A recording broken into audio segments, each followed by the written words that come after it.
My friends, my friends. Well, this is Nick or Dr. Love, Nicopedia, go by many of names. But one thing I do love doing is I love wrestling. And I also love wrestling belts in general. And over the years, I've collected, many different belts here and there, replica belts, such and such. Then, you know what? A few years ago, I said pretty much that they were just getting so expensive. I said, you know what? Let me just start making my own, So obviously, I'm pretty creative when it comes to certain things, but I said, you know what, let me start making these. And I just kind of took what's around, cardboard, duct tape, and such. And I just started making my own belts at this point, about maybe 10 years ago. About 7 years ago, I was really more into it. And then I just, started honing my craft a little bit. And, there's a lot of different people that make the belts and stuff, and I do appreciate and love seeing everyone's creations, and but I just wanted to kind of show you guys a few different of my belts in different series. And of course, when it comes to making belts, I had to definitely make the big gold.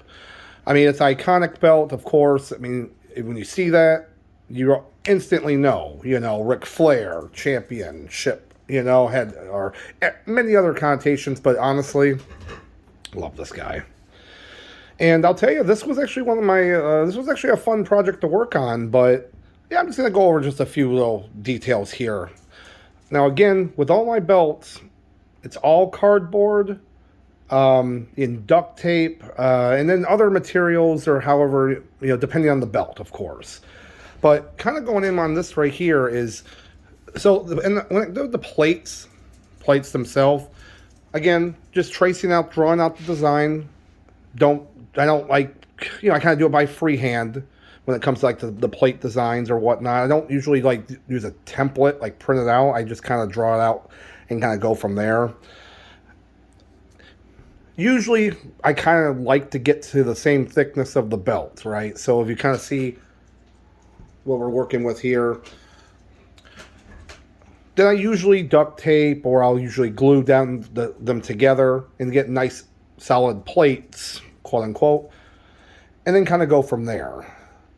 This was actually a more tricky design because my initial version of this, with all the different design in here, I'd actually drawn it all out. I'd actually did the lettering. These were just foam lettering that actually worked very well, looking pretty close to the big gold's lettering. And then with all this kind of stuff here, these are just other like relief plates, cardboard. But I had drawn out all the scrolling, all this here. And then I said about maybe a year later, I go, let me try this. And I was using puffy paint. Basically the same kind of paint you would use for t-shirts and whatnot. So I actually used the puffy paint and drew out all the scrolling on here and let it dry. And it took a long time for that to dry. Well, I say a long time, but I'm impatient. So it was probably overnight. And it looked beautiful. It gave such good texture. And even here, one other thing too. Right here on the edge where you get that nice, with like the crumb rind, design. This right here was just twine. Just regular twine that I had kind of dipped into an adhesive, kind of wrapped it together, then put the same adhesive on the edge to get that kind of raised design here on the belt. And it's, and I'm not gonna lie, it's still probably one of my favorite. It's a little beat up right now because, with our wrestling parties that we usually have, they get people like to throw them around and whatnot. This specific one, I did attach, though, by using actual screws going through onto the back that I then just covered up with duct tape. Right here and such like that. And as you can tell, the straps, I make them out of cardboard as well. And I know a lot of people say you can use foam mats. And I have used those. I've used them for a template before, but sometimes I just kind of like it if I can get that kind of floppy, that floppiness that everyone wants in a belt.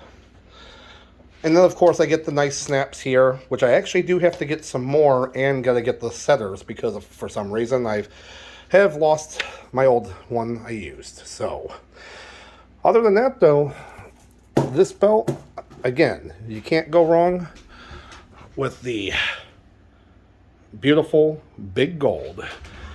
And I'll tell you, though, in a nice gold acrylic paint I used afterwards, hand painting it, it just...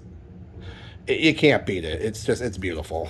So yeah. I mean, like I said, this is one of many, but this I wanted people to see how nice and kind of like just my process of going through with this and how I kind of made the belts and such. If you have any questions, any specific things about it and how I made it, just let me know. But as always, thanks for watching.